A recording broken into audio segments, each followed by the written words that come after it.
Hello, welcome back to A Course in Miracles. And we're 300 lessons in to the workbook for students.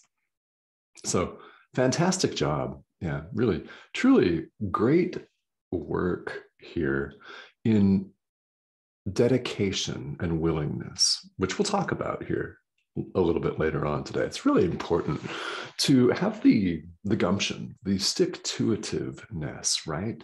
The willingness to come this far when we're bearing our entire worldview, our entire self-concept. We're bringing it to the truth. We're bringing it to light, and we're finding the ego's thought system, piece at a time, completely lacking.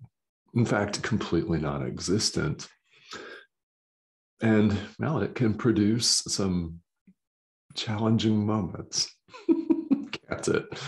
So great job for having come this far. Now, we're not at lesson 365, which numerically is the ending, but in truth, we all know on the path that once you hit the supposed end of something, it's really the beginning of the next round. And you may choose when we finish with the workbook for students to start right back over again from lesson one, which is like watching your favorite movie a second time with a deeper layer of understanding, or reading your favorite novel again with a deeper layer of understanding. That's the way that goes.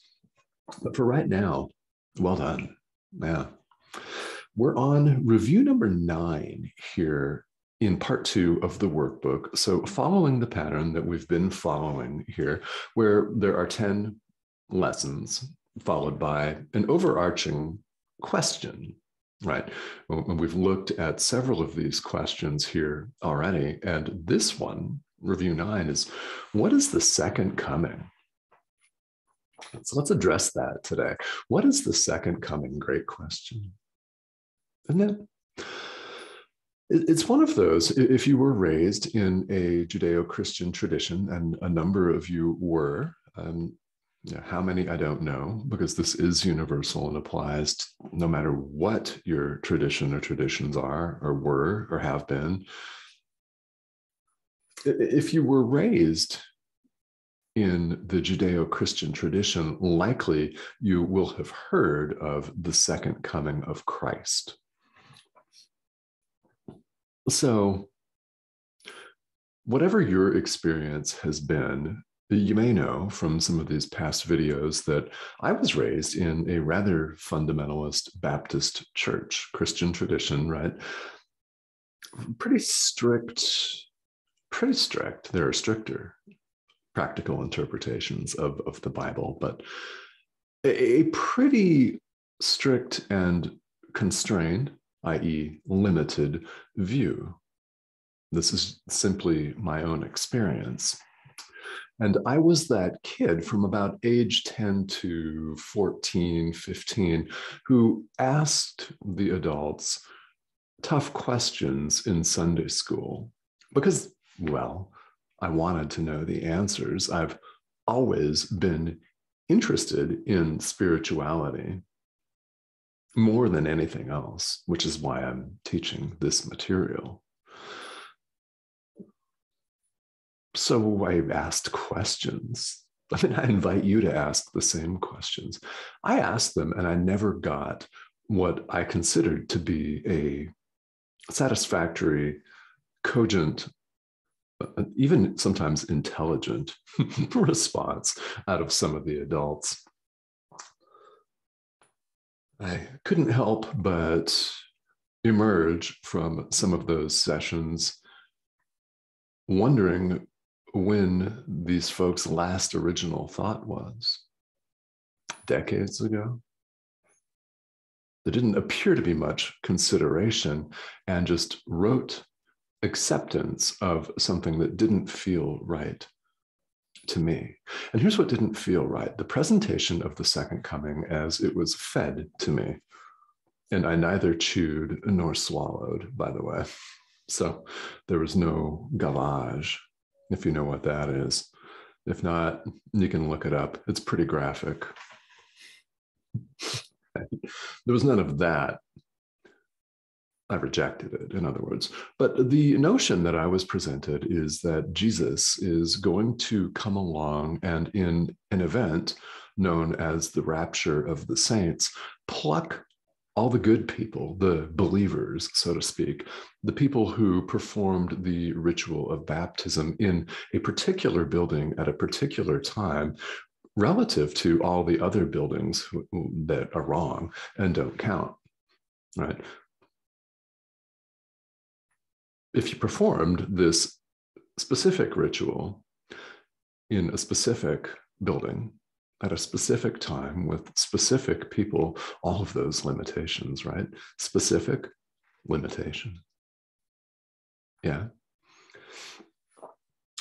So if you did all that, you were saved, so to speak, and could then, according to the dictates of all of these folks and their interpretation of things, run amok in life, knowing that you were covered, so to speak. And some of these people are wonderful people, loving, kind, forgiving, and some of them are not. Sounds like any group of people, doesn't it?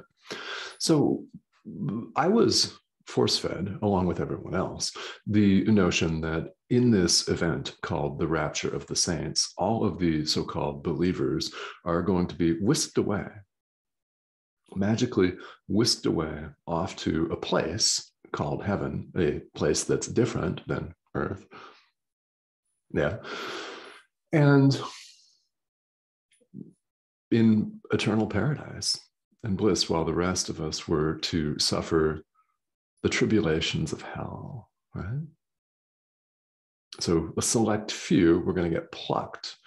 And if they happen to be driving a car or a bus, then I guess that would crash, wouldn't it?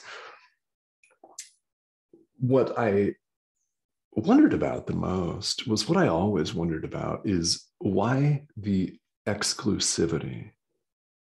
Why limited to only select individuals?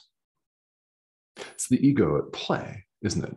I knew that deep down without actually having the words and without actually consciously knowing about this course, which did exist at the time. This was in the 1980s when I was a teenager. So this material existed. I just was not ready to have it form the basis for my spiritual life at the time.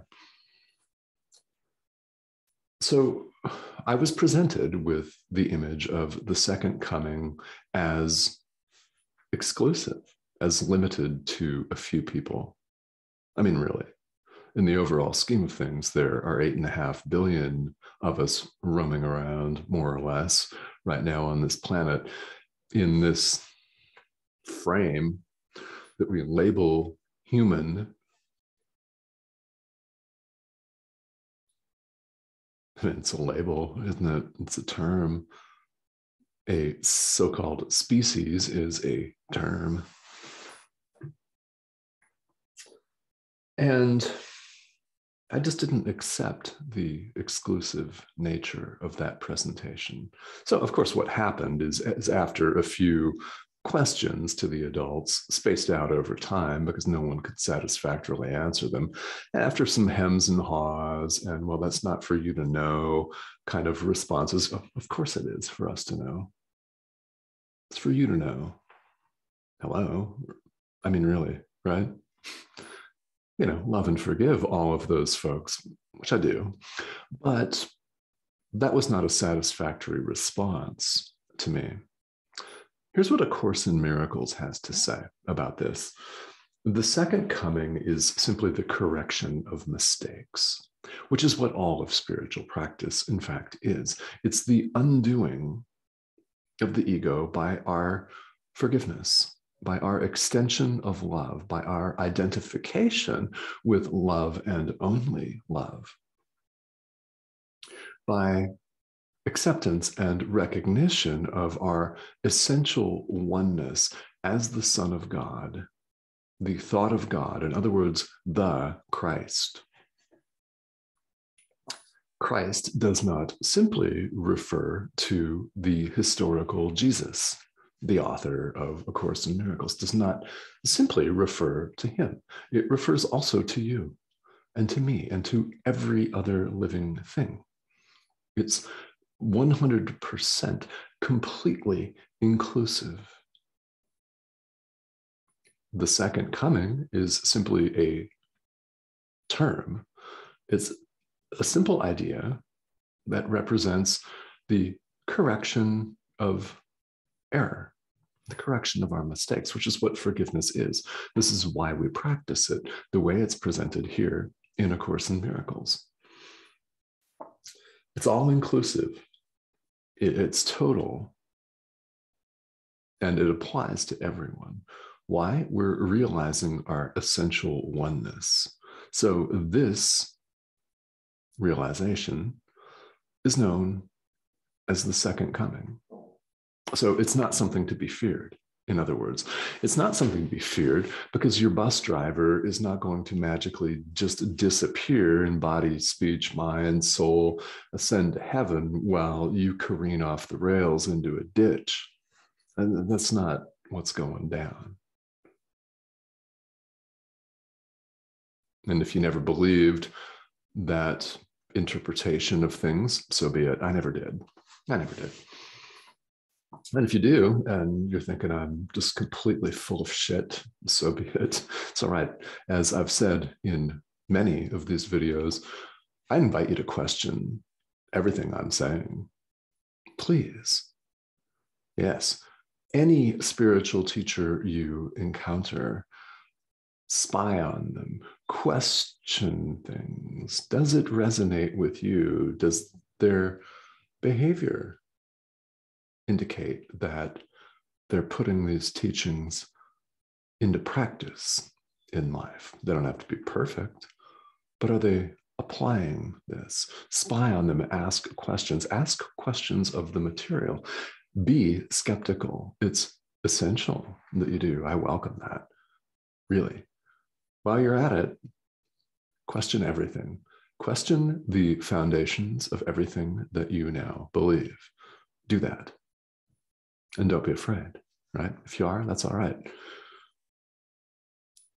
There are ways that you can continue to question that. Ask for your teacher's help. Ask for the help of your guide or guides. Skepticism is wonderful, but apply it to everything. Is everything you were taught deeply resonant with you? It is incumbent on each and every one of us as an adult to question our conditioning, which was designed to keep us safe, not necessarily the mind. This is designed to keep this thing, this communication mechanism, safe. With things like physical dwellings, with things like rules and mores, codes of ethics, legislative canons, laws, judicial interpretations, all of that, all of the underpinnings. So while you're questioning, keep questioning and don't stop. It's that which people fear to do. If you're encountering that fear, that's excellent. It really is. It means the ego is threatened, as it should be. It should be. It's never existed in the first place. The second coming is where we all collectively, together, realize our oneness. So I want to call your attention to paragraph 5 in this commentary, because it's really beautiful. It talks about what's required of us. Right. What's required of each and every one of us here. And Jesus says, pray that the second coming will be soon, but do not rest with that. In other words, you can pray that it's going to be in 15 minutes, but don't hold your breath. Right? Don't hold your breath, because right now in time, there's a whole hell of a lot of crazy shit going down. Right? As I record this, Russia has attacked Ukraine. There is a war going on, a global war on a scale not seen since World War II in Europe, which has a lot of people legitimately concerned about what's going to happen next. There is all kinds of competition and strife anywhere you go in the world. It doesn't matter if your particular country is in peace. It doesn't matter if you live in a country that has virtually no military. I mean, I live in the United States, so of course I often wonder, what would that actually be like? Well, suffering would still find you, right? As long as we identify with the ego, it finds us. So we can absolutely pray that the second coming will be in 15 minutes or less, but don't hold our breath for that. There's a lot of forgiveness out there to be done. There are a lot of forgiveness lessons to be learned, aren't there? There just are. So Jesus says the second coming, it needs your ears and eyes and hands and feet. It needs your practical application, in other words. It needs your voice. Yeah. It needs your voice. And most of all, it needs your willingness. It needs your willingness. The Course refers to this as a little willingness that we bring. Our willingness to see things as they are, our willingness to forgive, our willingness to take these ideas and apply them. That's what's meant by our hands and feet, our eyes and ears, and our voice. We're meant to take these ideas to heart when we recognize this deep resonance. We're meant to act on that. So our collective realization of our essential oneness does depend on your willingness. So if you discover that you're not bringing that willingness to the table in the present moment, so be it. This does not make you a bad person. It simply means you're breathing, pretty much, right? What that presents you with, as it does for each and every one of us, is an opportunity to choose yet again. It's an opportunity to forgive. It's an opportunity to choose love in the present moment. We continue to return to these ideas and practice them right now in the present. The past is literally gone. I think we can all agree on that. It doesn't matter what we were taught to believe. The past is the past. And we can all also agree that no matter how much we may obsess about it, the future is not here. So yes, we can pray that the second coming will be soon.